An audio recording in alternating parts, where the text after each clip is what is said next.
Welcome to Future Tense. This is episode 6, and this episode is about the Constitution of the United States. Previous episodes, we discussed the Bill of Rights and the three legs of which keep our republic strong: ethics, morality, and the rule of law.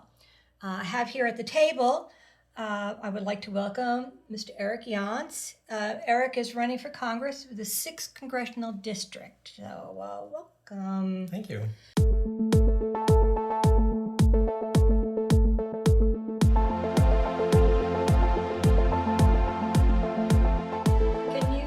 An idea of the boundaries of the 6th Congressional District? Yes, it is a fairly large district, so it encompasses south of St. Augustine down to south of Daytona Beach. So are we talking about like Crescent Beach in south? Or? Yes, so just south of St. Augustine Beach proper itself. Okay. It kind of it's gerrymandered around there a little bit, kind of goes in some different things. Gerrymandering, my favorite topic. Yeah. Okay, so gerrymandering, that was initiated recently. Mm-hmm. With a Republican governor ignoring the will of the people when they voted for the maps to remain as they are.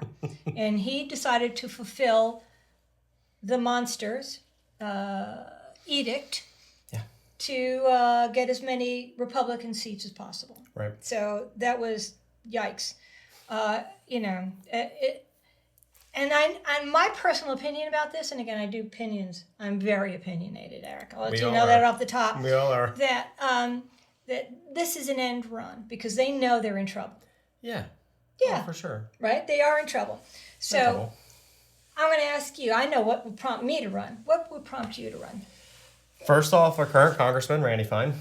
Oh, that could be a mic drop in its own. That in itself is the answer. Okay. But, I mean, with him, seeing how he won the last time in the special election and that there was a gap, I think it was 30 points from 2024. So Mike Walls was our congressman that ran in 2024. Right. He won by 30 points. Right.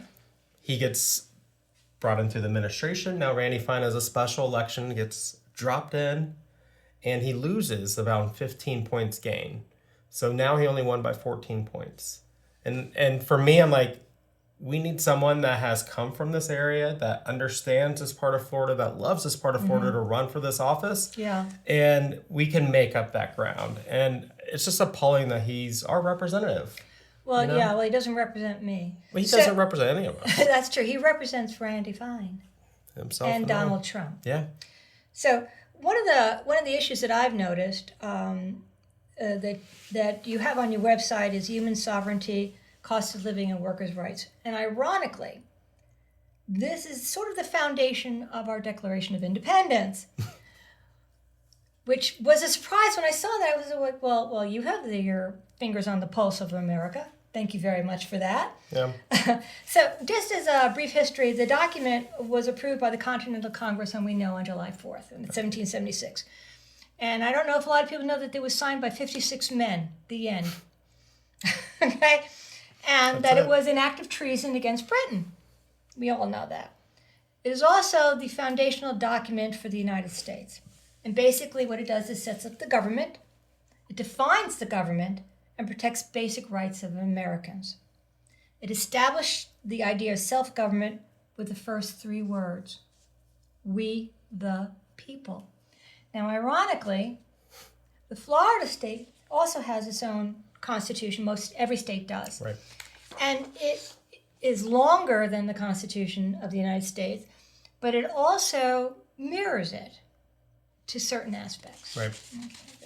Okay. I think we all know that.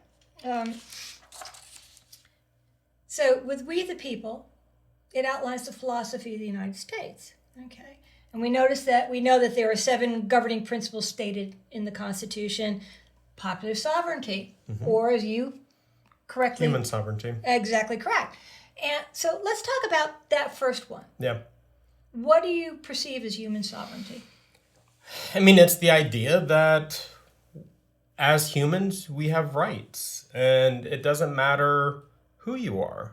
It doesn't matter what you do to your body. It doesn't matter what religion that you choose to practice or not practice. It doesn't matter what color you are, sex, anything. It's like we have inherent rights just for being human beings. And to say that one country or one individual or one government can impose on those rights and say that you can't practice this religion's going to be in front of you, or you can't do XYZ to your own body, it should not be. Well, we're seeing that. We're seeing the practice of religion being brought into schools. Correct. So the separation of church from the state is no longer happening. Correct. And you no longer ever have, if you don't have separation of church and state, you will not have true freedom from or of a religion. Okay, that's true. And I don't know if you were aware, this is an aside, that the gentleman that's running for a governor of Colorado, I believe, French, he posed a question to his electorate saying, which do you propose is more dangerous to the United States, Jews or Muslims? Just letting you all know, it's out there. Okay. Oh, wow. I can't make this up, Eric. Wow. I'm sorry, I can't make this up. Doing? Right, exactly. What are we doing? Let's talk about body sovereignty. As a woman, I know that my daughter and my granddaughter have less rights than I have. Right. And when we talk about sovereignty, we also talk about the right to privacy. And I guess my question to you is, do you believe that men should have more privacy from their doctors and what they do with their bodies than women? No. Thank you for saying that. No. Okay, but that's what's been happening. Yeah. And they're saying it all under the guise of it's a religious doctrine. No. Well, it's like you see even, what was the latest thing with protecting minors in sports of now having like... No transgender. Correct. And you're going to subject young children to having inspections. Not my kid. Right? But when I was in school, which was many years ago, I remember getting the polio vaccine at school that was provided to you. Right. Okay. Now the United States actually risks losing its standing in regard to measles and vaccinations because of the crazy person in the CDC. So not only are women losing their autonomy constantly and consistently, Right. but our children now are in jeopardy because of this doctrine of, and I don't want to disparage Christian scientists, but it is almost like a Christian Scientist religion. And I don't mean to disparage them. I'm sorry. Everybody's entitled to their own opinions. I, however, am in favor of science. I believe that when you see something under the microscope and it says to be deadly, it's deadly. Yeah, it is deadly. Yeah. Okay. So let's move on to checks and balances. Okay. And that's number 2. That's one of the another guiding principle of the Constitution, is checks and balances. We know that that's the 3 corners. There's the legislative, the executive, and the judicial branches. And I think that also Florida has the same thing. Right. It does. But what has happened has been this willingness to give over their control at the congressional level, which is what you're fighting for. Yes. And a perfect example of this, in my mind, and please disagree with me if you think so, is the fact that your opponent put forward the Floridian SAVE Act, which will disenfranchise anyone who's had a name change or only has a driver's license. And I wonder how many millions of people that is here in the state of Florida. It's millions. It is millions. Okay. It's millions. So as a candidate, when you are going to win, and I don't doubt for a minute you will, because people will obviously see the difference between insanity and reason. Yes. Okay. How would you take that act, which has been passed and signed? What would you do to reel that back in? Well, the problem with this act now is it's through the state. We have something working through in the federal government that is trying to pass the SAVE Act federally. Yes. Right? Yes. Now, what that looks at is if it gives it back to the states. So Florida's already been ahead of this. That's why they rushed to push this. That's why it's vitally important of who we're elected in our state representatives as well. Because this law has passed in the state to then require ID and different checks for the next election, for the 2028 election cycle. Okay. Just out of curiosity, can you name any kind of an ID that would be satisfactory for this save it? Just out of curiosity. It's very hard to know what is going to be satisfactory. I mean, they're saying a passport, but that is a like a hard document for a lot of people to get and obtain, and it's expensive at times. It's very as well, expensive, I know. You know. Yeah. So that's the concern, and there's no help for a lot of people to get those documents either. So it's a great way to disenfranchise voters. It is. Okay. So my other question is, and maybe somebody in the audience can answer it, I don't know if you can, is who gets to point out whether or not you're capable of voting? That you are legitimate? Yeah. Who does that? That's the big question. I mean, can somebody who doesn't like me as a person walk up and say, I want to see your papers, and then be stopped from voting if I can't produce them? Well, that is where I see our country going in a lot of ways for voting, but also just daily practice in immigration control. We are allowed the fact that if someone looks different than, I hate to say, than I do, that would be me. Right. Then yeah, like what level or what line do we cross that who is asking for papers and who's not? And we have the Supreme Court that is now upholding the fact that you could racially profile. Oh yeah, I love that part. You know, so where do we start going with this? We're seeing it with voting rights. We're seeing it just in immigration in general. It's very scary. And just recently here in Florida, in the St. Augustine area, we had a young gentleman who was on vacation. Who got frightened when he was approached by masked, armed, unidentifiable men, and he ran out into the street and he got hit by a truck, and he is now dead while he was here on vacation. And they were making all kinds of allegations about him. Sad. I sit there and having previously been elected to position, I know that there are people who absolutely just don't like me. And I know that they're going to be there waiting for me to come and vote and say to me, prove that you're a citizen. And I want to know for my own safety who has the right to do that. And I can't get an answer from anybody.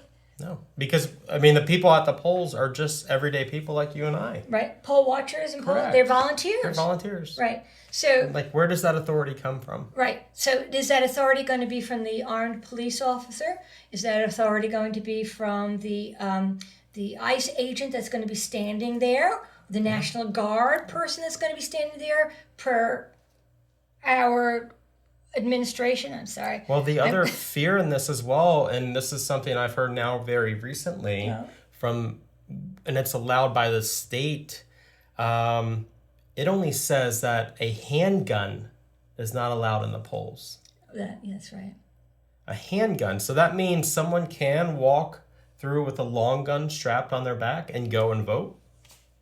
And that question has been asked to a lot of supervisor of elections and different agencies, and there's not an answer. I would think that if it says you can't have a gun, you can't have a gun. But in this country, in this state, they've removed all.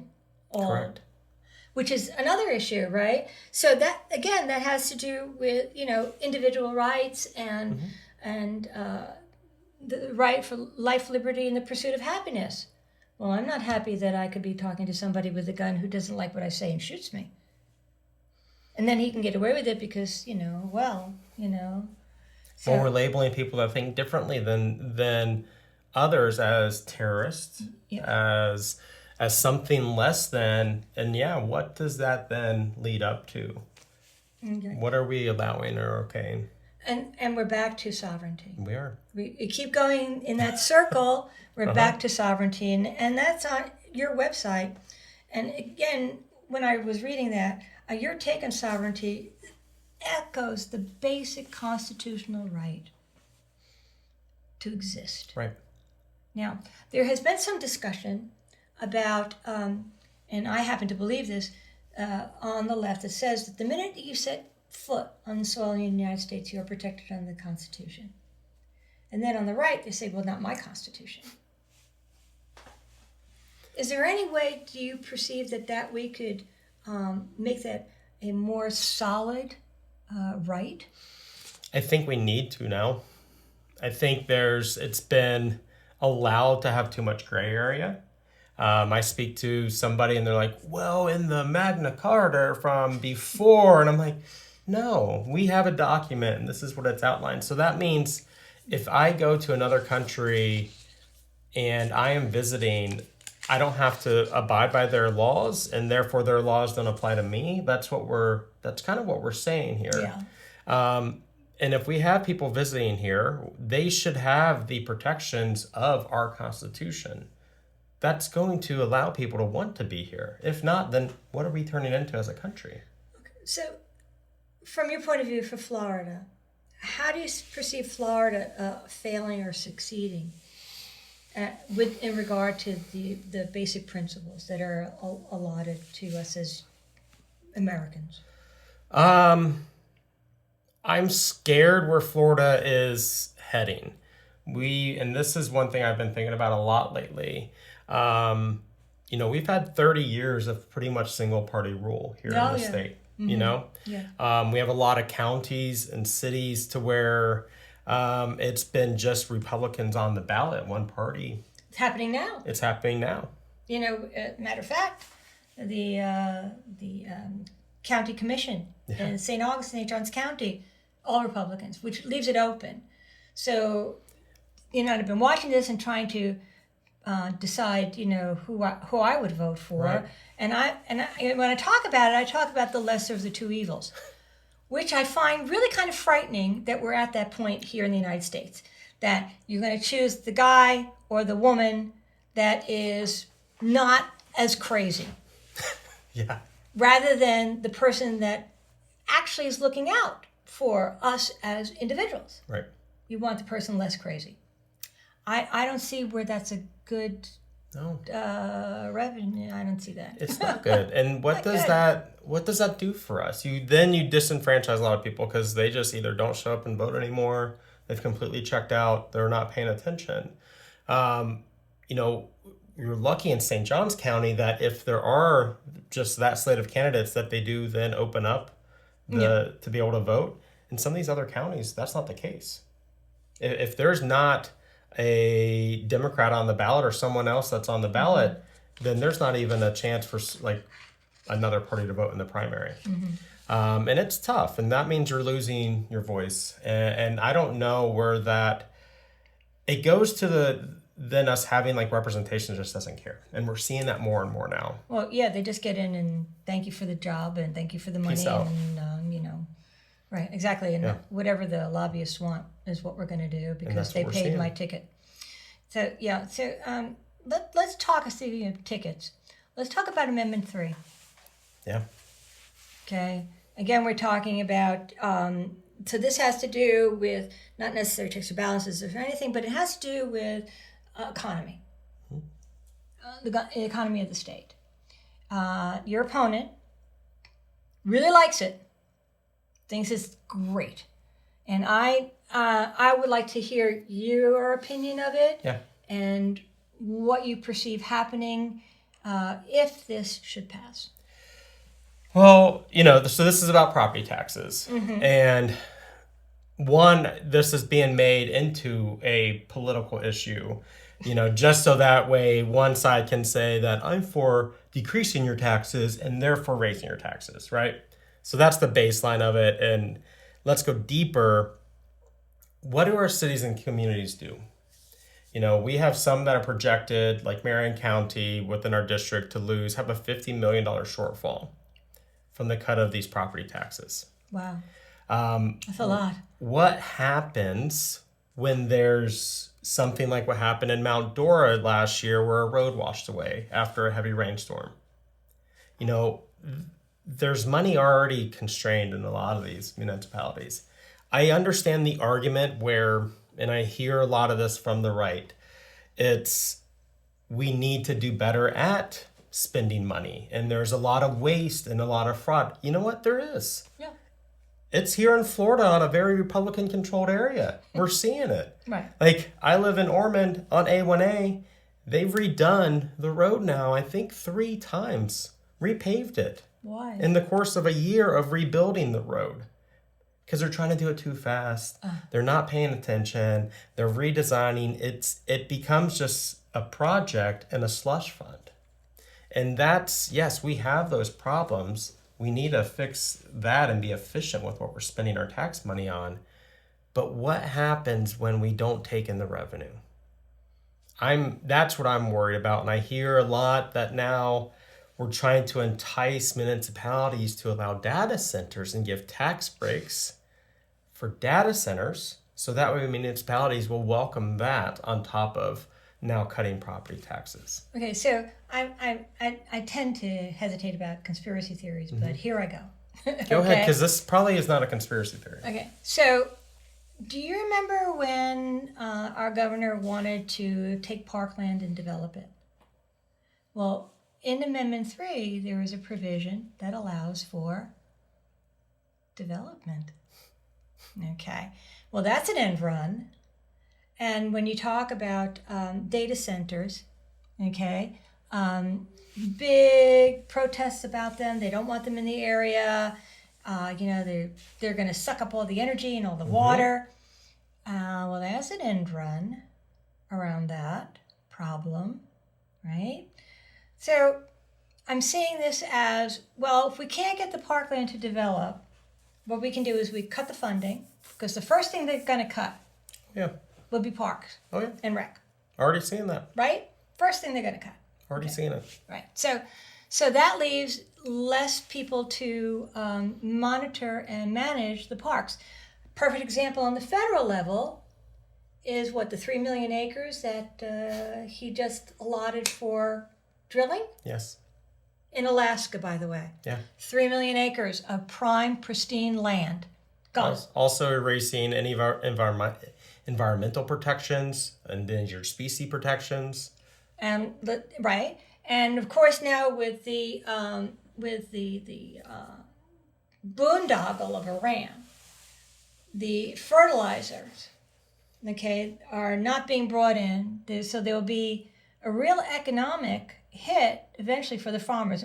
They're feeling They're already feeling it now. They're feeling it. It's only going to get worse before it gets better. And even though we have two economies in this country, again, guaranteed by the Constitution, we have capitalism and we have a market economy. Mm-hmm. Well, one hand sort of washes the other. Okay? You can't remove one and be assured that the other is going to succeed. Right. Okay? Capitalism is great, but it's not great if you're a small business owner. No. Which depends on the market economy. And most of these farms are locally owned, and been in the family. So the big conglomerates are just eating them up for rock bottom prices. Yeah. So this is where I go when I hear about amendments like Amendment 3, which your opponent is, rah-rah. Okay? You got to wonder, what is he thinking? Why destroy the basic local economies of this state and of this country? Yeah. So your response to a question that might come forward is the differences between you and your opponent on Amendment 3. It has nothing to do really with property taxes. No, and you're not saving anybody money. No. Think about that. Cities, municipalities, states, you're going to get the money from somewhere. So therefore, what does that lead to? I already see it. We have parking areas for parks or beaches that used to be free that you now pay for. You have different areas that you are being privatized, like our state parks. Some are being privatized.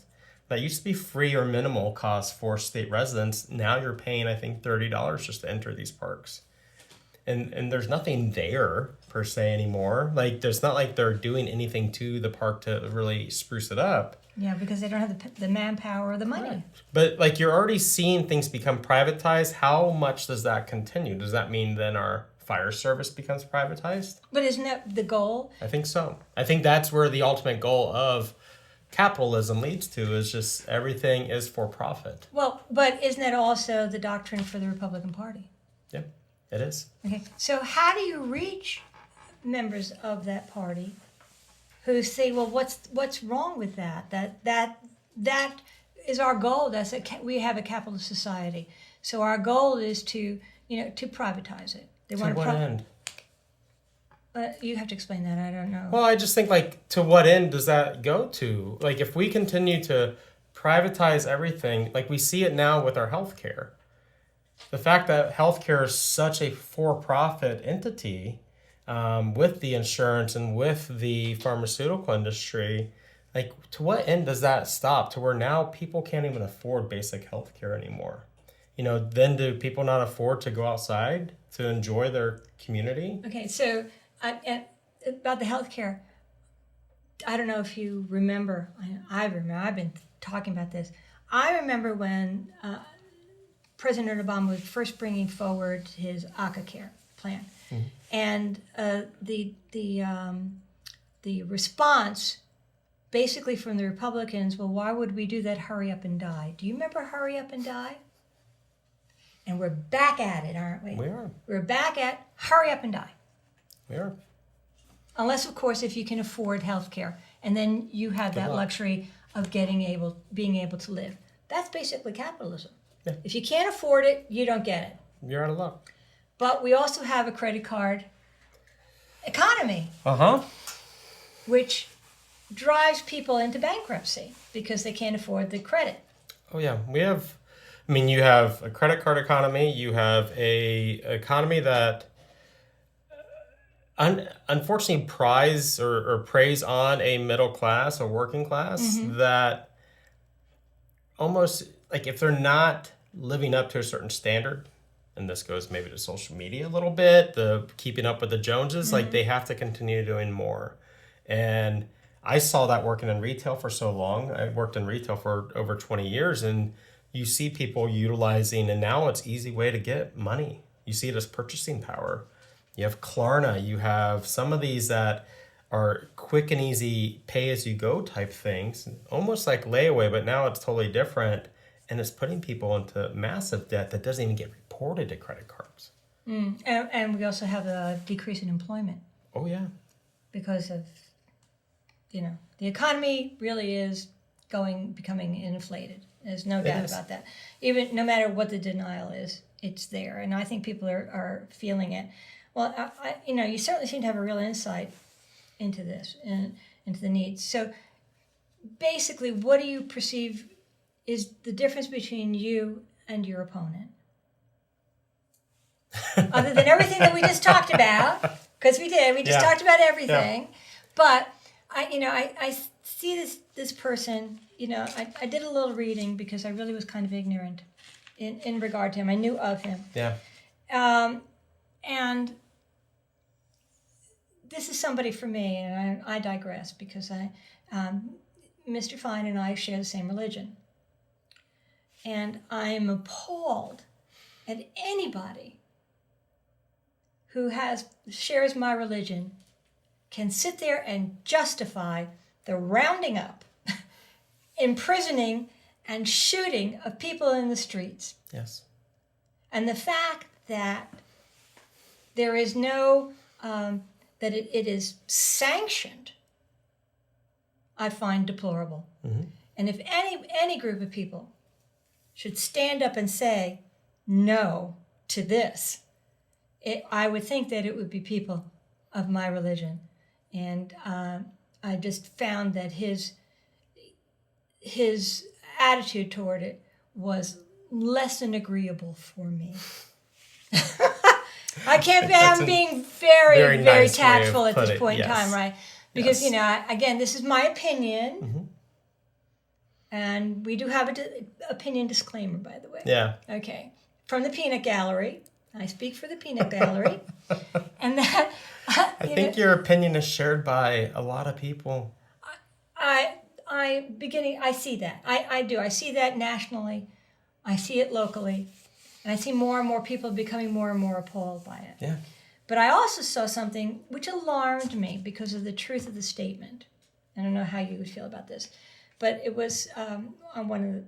I'm guilty. I do scroll through my phone. Yeah. Guilty of that. Okay. Yeah. All of us. Right. So it said that what this person found frightening was that 1/3 of the people were more than happy to round up people and shoot them, while the other third was more than willing to help them, while the other third was willing to sit back and watch. Wow. And I'm thinking, that was a true statement. It is. But it's not. Because we have people like you working to defend people like me. Okay? I've lost the right to body autonomy. I've lost the right to privacy with my physician. Will have lost, maybe, the right to vote because I changed my name. My husband today went looking for my divorce papers, and he couldn't find them because it's been, a while. Okay? That was when I was young and really kind of stupid, and, We all go through those times. Okay, right, exactly. Okay. So, no, oops, mistake. Yeah. Okay? And I don't have that paper. I have to go and find it. Oh my God. Yeah, and what does that mean for you when trying to vote? Right. I have my birth certificate. I have my driver's license. The irony also, by the way, is that military ID will not be appropriate. No. How can you allow that to happen? And I'm talking to your opponent now. Okay? Because I'm very angry about this. Someone is willing to die for you to protect your right to exist. And you're telling that person that ID that allowed that person to join the military, have a gun, be trained, willing to step in the line of fire. And they can't vote. Right. Not with that ID. Where does this come from? Where does this animosity and this lack of empathy come from? It's a purposeful division. It's his attempt to divide all of us. And it works for him for a little bit. But you see that. And I think something I've been thinking about a lot lately, and you brought up what he talks about with almost, there's no almost, he dehumanizes people. Yes. He dehumanizes Palestinians to the point of you think of them as less than. Human. Yeah. He dehumanizes immigrants. Well, yeah. Anyone, The other. Anyone that thinks differently than Randy Fine becomes dehumanized. He's doing the same thing when it comes to Democrats. When it comes to anybody else, they are being dehumanized piece by piece. And that is how he operates. And that is how a lot of this has been going on to where, and it's scary. It's like, how far does this go that we think and it goes back to human sovereignty. Right, we keep going back to that. People do not have the right to just even basically exist. And that brings me to the point about the Constitution, that the minute you land on the soil of the United States, that you are protected under the Constitution. Right. And I know that's a full stop. I know that for a fact.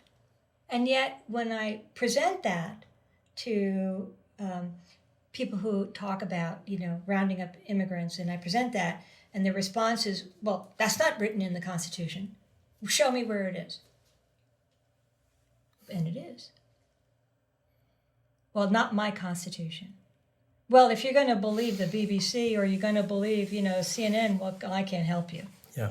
So the only people that are telling the truth are the people that are lying to you, which brings me to the point that, explain to me, I don't think anybody can.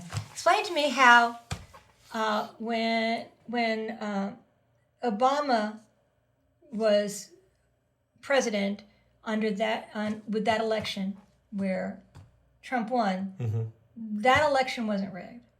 Nope. Under Biden, that election wasn't rigged. But when Trump was the president and Biden won, that election was rigged. Yeah. Yeah. Does anybody see that inconsistency? I hope so, but the problem is there's just too much BS around all of it. Okay. And there's too much bluster around it. It's crazy that that's what we end up arguing about, just because and no one thinks about it. Or even we could talk about COVID. Who was the president that was in place when COVID became an issue. Oh, well, sure. And he denied it and denied it and denied it. And he's first promoted the vaccine, but then wants to talk about denying the vaccine and saying how bad it is. Like, it's whatever gets him votes. Correct. Whatever looks good for him, whatever he can say, hey, this is okay right now. Okay. So with that, and we this is, again, because it is a national issue to be running for Congress. I'll give you that. The cost of living, housing, insurance, we all know is just sky high. And the Housing Act that he refused to sign, that became law no matter what because of the 10-day... Correct. Whatever that is. The 10-day law in the Constitution that says anything... Since he didn't veto it. Right, you can't. After right. 10 days, you're done. Okay. How does that reflect or affect this housing issue? Florida. Well, so within that bill, there's a couple good things. Okay. I wish it would have been a little bit further, but there are some good things that can come out of this. So one, private equity cannot buy up homes, mass amounts of homes. Okay. So you look at some of these corporations that have been buying up huge swaths of homes, or they're the ones that are developing these massive communities. They then purchase a few homes themselves, so that way they could set the price. So a home may be worth XYZ, say $250,000, but then they buy 3 or 4 or 5 of them, set the price to $450,000. Now you have comps in the neighborhood, so that way then they could retail or like put the price out there at that amount. So this bill has stopped private companies or like corporations from buying up huge amounts of homes. Have you seen that a lot here in Florida? Oh yeah. It happens quite a bit. And they also are a huge part of the rental market too. So that's been controlling a lot of these rents. And we're seeing now rents in even like Palaca that's getting close to $2,000 a month. In Palaca? Yes. Oh. So that is a huge issue. I have not seen, and I need to dive deeper into it to see what happens with the homes that these companies or corporations already own, and what if they have to get rid of them or what that looks like. The other good thing that I saw with this bill is it's infill development, but good infill development. So think of areas on our major highways like US 100 that are blighted, that are run down, or maybe an old mall. Yeah. It cuts some of that red tape, so that way those could be developed for some type of housing or some type of community. Okay. Rather than going further out and continuing more sprawl and bulldozing, our forests and wetlands and infilling those and causing more development. This does allow some of that infill development to happen. I just hope we start seeing it more. In regard to that, seeing more, there has been a really big local citizen push about clear cutting. Yeah. Would you put forward a bill to limit clear cutting? There needs to be some type of protections in place. We have to be real about what some of this land is here in Florida. There is a lot of timber land. It was purchased as like a timber farm. Yeah. And that's been in Florida's history for a very, very long time, especially up along the St. Johns River. So that is a big part of what we see as clear cutting. But my big concern is when it has been some old growth in areas that are marshland, wetlands that are protected, those are being clear cut and then filled. That needs to stop. And we need to make sure we have stricter protections in place when there are these massive developments for how much land they're actually protecting. I did see a new development that's been approved for down in Claremont, which is out of our district. But 70% of the property is saved for green space, which is huge. That's really great to see. That is wonderful to see. So we can do the right growth with this, but it's like where the priorities are with it. But we need there is a right with property rights. A lot of these guys have timberlands, and I get that. Like that's what they bought the lands for. That's what they've been doing. The scary thing is some of those big corporations own those timberlands. That's what we're seeing outside of Palm Coast with the westward expansion. That's all timberland. So a company owns that, they cut it, sell that for either paper or wood, and then that land's going to be developed. So how would this, is this a reflection of the cuts for the EPA? A lot of what we're seeing here is reflections of just where our state government has went. You know, our state government's ran by developers for the most part. Yeah. Or their hands are in the pockets of a lot of representatives in the state level. So this is where we've seen local control being stripped away. We used to have that where local counties and cities had more control over what could happen with land, and it goes to the state. And the state have tied the hands with a lot of these. Well, wasn't there just recently a bill that was passed to limit home rule? Yeah. SB 180 took away a lot of home rule. Can you expand on that? Well, so SB 180 basically, and I'll try not to get into the weeds too much, but... Oh, weed away.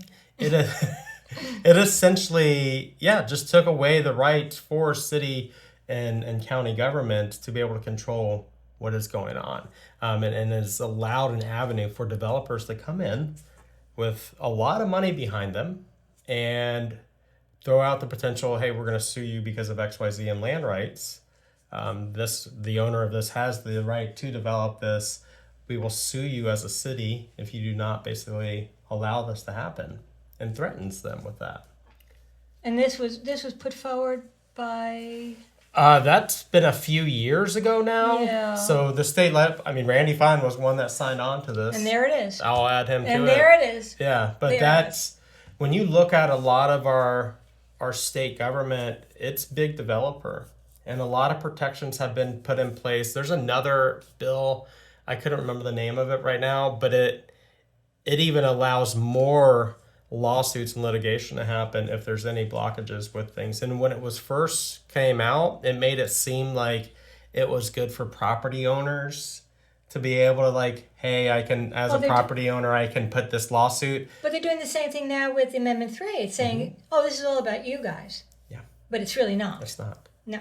Yeah. It's not. And that's what happens when you don't read like the bill itself. You know, when you go in and you vote and you're like, oh my gosh, like this says I can like eliminate my property taxes, and you're not taking your time to understand what they're actually the language of the bill is, and we're all guilty of that. Well, yeah, I got down as far as land development. Then I knew immediately what this was about. Yeah. In my opinion, again, that this is the end run around getting that parkland to develop because it's prime land. Yeah, that, and I would say the other scary part is data centers and what that ties into it. Well, speaking of data centers, so there is, I'm going to go to my phone now, okay, because I have to read this, because I saw this and I was like, oh my God. I was actually going to go to the county commission and request that they do a resolution to prevent ICE detention camps. I guess you got the feeling of how I feel about them, right? And their response had been, well, what are we going to do? We can do that. And the answer is, no, you don't have to do that. I'm sorry, I apologize. I'm looking for the document that says federal government cannot force you, basically is what it says. I'll just put it down. Basically what it says is that the federal government cannot force you to build or incorporate these buildings into your district if it puts a strain on your systems that are already in place. Okay. All right? Okay. All right. So, and this is what they've done in other states to prevent these ICE detention camps. So my feeling is we have a water shortage here in Florida. We have, right? We have a drought. Well, that's a strain on the water. Right.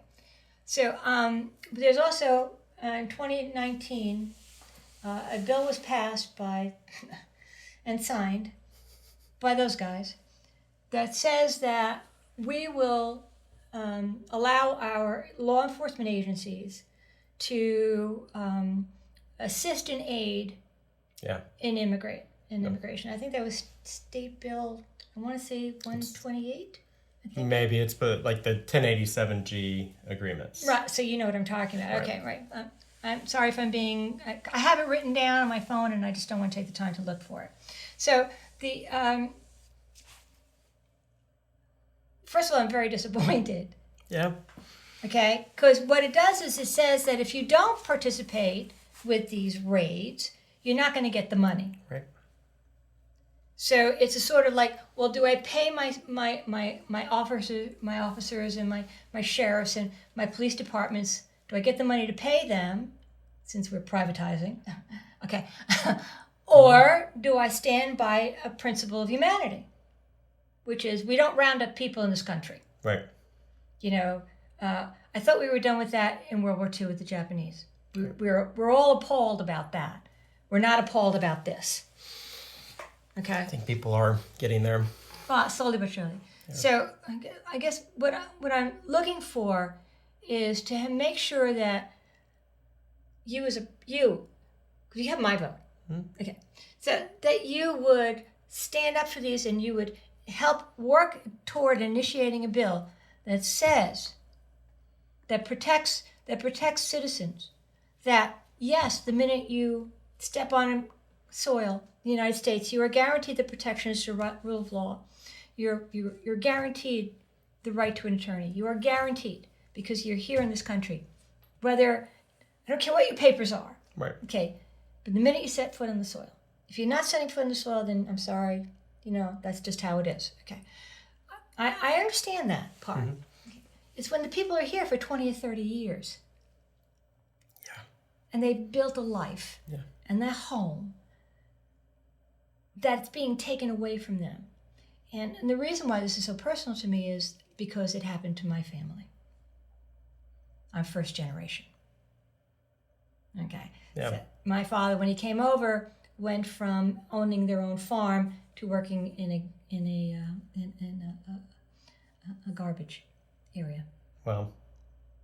Okay, so he worked in a dump. Yeah. To make a living. Okay.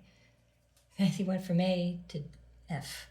But he did it because his opinion of this country is that if you work hard enough, okay? So I know we're running out of time, and I just wanted to make sure that people who watch this know that you will be representing not just Florida and Floridians, but the rights of those people. Well, as this position, you're representing everyone. And I think that's what we see now is we have a representative that only wants to talk to his donors. And that's what we see across the board. And it's no longer that we have, and I think a lot of people are starting to see this, it's not a right and left issue anymore. We need to get beyond that. Yeah. It's truly a top versus bottom issue. Even though we have a representative now that wants to demonize the other side of the party, wants to say Democrats are terrorists and that are whatever expletive that he can think of, Yeah. We have to stop that. We have to understand that, go back to the Constitution of why we set up these levels of government, because we have totally given all power away. And that would be Congress doing that. Correct. And we're seeing that left and right, and we have to bring that back. And we have to understand that who are elected into these positions, whether it's our United States Congress, our state representative, they're for everybody. Every single person that is in our country, our district, our state, they're for all of us. And we need to make sure laws are in place that protects rights for everyone, not just a select few. Right. And just to sort of wrap this up, just as there has been reporting that the administration has been holding back funds to states that didn't vote for the administration. FEMA funds. And that is just reprehensible in its right. So, Eric, thank you for coming on. Your website is... So it's yonceforcongress.com, YONCEFOR Congress.com. Thank you for coming. No problem. I hope to see you again. Yes. Good luck. Appreciate it. And thank you all for doing this. And by the way, so predictions, plans, and promises Okay, so my prediction is that Eric's going to win. That's my prediction. And the plan is to represent everybody. Yes. And the promise is hope. Promise is hope. Thank you very much.